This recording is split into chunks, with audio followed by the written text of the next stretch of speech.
Sudah saatnya orang-orang baik bersuara, dan sudah saatnya orang-orang baik di negeri ini bergandeng tangan satu tekad mempertahankan keutuhan bangsa dan negara.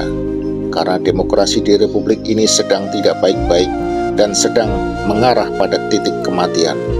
Kekuatan jahat telah berkumpul dalam sebuah gerbong kereta yang penuh sesak dengan para pecundang oportunis untuk mencoba mempertahankan kekuasaan mereka. Apapun dilakukan dan apapun mereka halalkan bagi kepentingan tersebut. Mereka sudah tidak lagi malu-malu melakukan praktek-praktek keculasan tanpa etika, karena hanya satu kata bagi mereka, kemenangan untuk menyelamatkan legasi pribadi dan kelompoknya. Mereka masa bodoh dengan kelanjutan masa depan bangsa dan negara ini, karena hasrat dan syahwat mereka di atas segalanya. Kemarahan saya, terutama seperti kemarahan banyak orang, adalah tidak adilnya cara Gibran, anak presiden, naik ke atas. Bukan karena Gibrannya, bukan karena umurnya, tapi karena tidak fair. Dan ketika ini merusak sistem di kehakiman, terutama tingkat Mahkamah Konstitusi, itu berbahaya sekali. Karena nanti ketika kita membutuhkan mahkamah ini sebagai wasit yang tidak memihak, orang tidak percaya. Dan itu berbahaya sekali bagi suatu konflik yang tidak mungkin, tidak mustahil akan terjadi.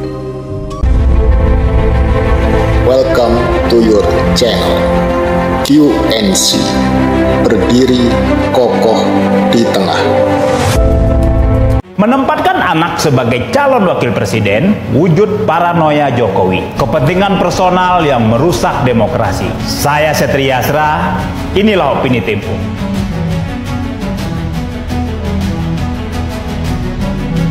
Sepuluh tahun lalu, mayoritas rakyat Indonesia memilih Joko Widodo sebagai presiden untuk mencegah Prabowo Subianto berkuasa.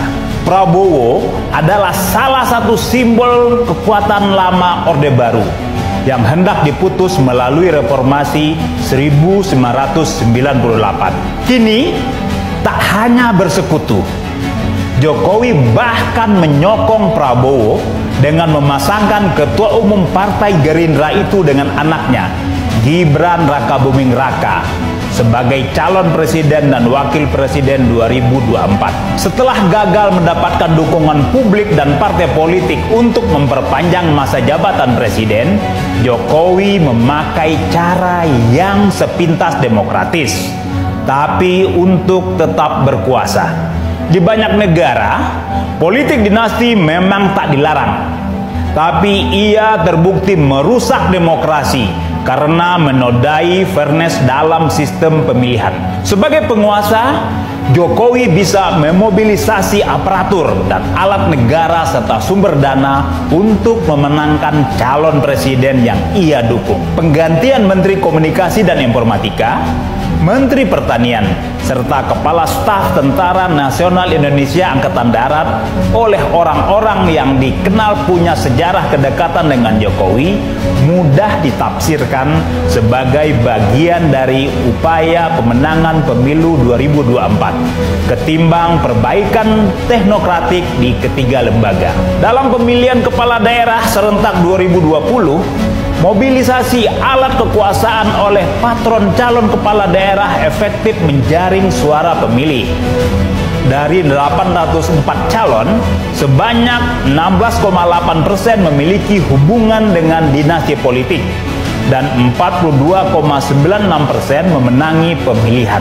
Seperti disebut Herbert Simon dalam Administrative Behavior.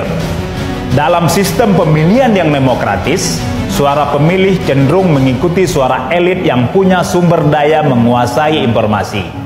Studi Hailul Khairi dari Institut Pemerintahan Dalam Negeri pada 2022 menyebutkan pemilih umumnya mencoblos kepala daerah yang populer meski mereka tak kompeten dan bagian dari dinasti politik.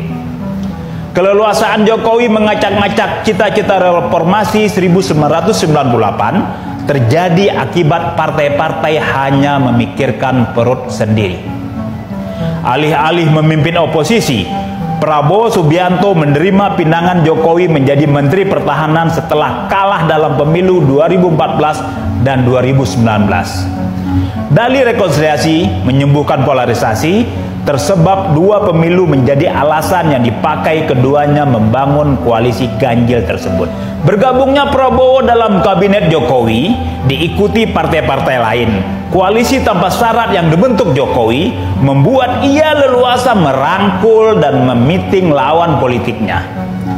Partai-partai yang haus kekuasaan kemudian berlomba melayani keinginan Jokowi memereteli dan melumpuhkan lembaga-lembaga pengontrol kekuasaan.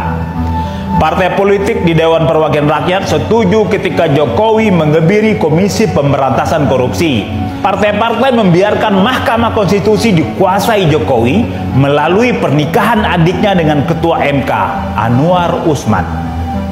Jokowi bahkan terang-terangan memakai lembaga hukum menggebuk lawan politik yang tak sejalan dan mencegah sekutu itu membelot. Penelusuran majalah ini menemukan dukungan Golkar terhadap Gibran Rakabuming Raka terjadi karena Ketua Umum Golkar, Airlangga Hartarto, tersandera kasus korupsi minyak goreng dan dugaan penyalahgunaan subsidi dana sawit. Penyelidikan Kejaksaan Agung membuat Golkar sukarela menjadi kendaraan Gibran sebagai calon wakil presiden meski ia kader PDI Perjuangan. Ketika kekuasaan tak punya kontrol, presiden seperti Jokowi bisa sesuka hati membuat kebijakan betapapun membahayakan Indonesia. Proyek-proyek mercusuar yang membebani anggaran negara, pembangunan ibu kota Nusantara di Kalimantan Timur tanpa studi yang kuat, dan pengurukan sumber daya alam yang merusak lingkungan hanyalah output kekuasaan tanpa kontrol itu. Dengan kebijakan yang tak memenuhi tata kelola yang baik seperti itu, Jokowi membutuhkan presiden setelah 2024 yang melindunginya dari konsekuensi hukum. Menempatkan anak keturunannya sebagai calon wakil presiden adalah wujud paranoia dan ketidakpercayaan diri Jokowi. Sesuatu yang personal tetapi secara fundamental merusak demokrasi.